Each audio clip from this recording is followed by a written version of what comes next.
I will use these following strategies to plan my lesson plan. So first of all, I will get to know the backgrounds and needs of my students before I design the lesson plan. And I will set specific learning intentions for each lesson to ensure that all of my students are clearly know what they need to achieve in the lesson beforehand, and that they have a clear learning outcomes at the end of each lesson. So for example, I will say students will be able to use 5 new Chinese vocabularies at the end of this lesson before I start the lesson. And then I will try to design a variety activities to keep my students interested and engaged in Chinese learning. So for example, I will let the students do group discussions, role plays, games, and so on. Through this variety of teaching activities, I believe it not only increases students' interest in learning Chinese, but also helps them to use Chinese in different contexts. And thirdly, I will conduct continuous assessment during the teaching process, including classroom questions. Like I will set some Q&A sections or quizzes to keep abreast of my students' learning progress and adjust the teaching plan, lesson plan according to their feedbacks.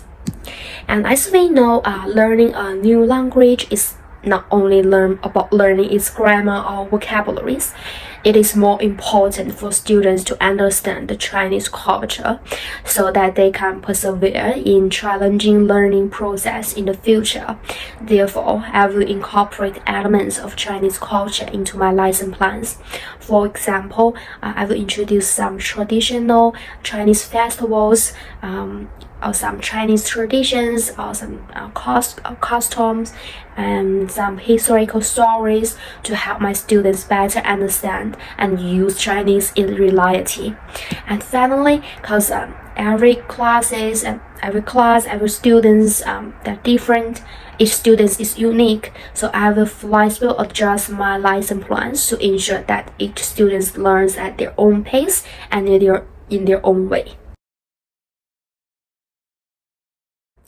Okay, so I will design assessment tasks that are relevant to real life. For example, I might ask students to design a role play in Chinese context, and then ask them to present it using basic Chinese words and sentence. This not only tests their vocabulary or grammar skills, but also give me an idea of their ability to use Chinese in real life situation. At the same time, I will create a variety of assessment forms. For example, I will create some written tests, presentations, or debates. So by diversifying the assessment, students can confidently demonstrate their knowledge in many different ways. And I will also give students some choices in assessment, which can increase their participation as well. For example, I will allow them to choose a topic they are interested to research without changing the assessment objectives. So finally, I would also add some gamifications elements to some of the assessment, such as Kahoot, or I will design some reward system, and I believe they would make the assessment more interesting. Okay, so for the first benefit of this policy is it can ensure that all of the students educated in a fair and supportive environment. It helps to reduce educational inequalities and enable every student to release their full potential. And diversity classroom can also bring different perspectives that enrich classroom discussion and learning. So students can learn from different culture and backgrounds, enhancing the cross-culture understanding. And focusing on student diversity means that teachers will more likely to use personalized teaching method to meet the needs of different students. That will help to improve the students' engagement and learning outcomes in line with their learning interests.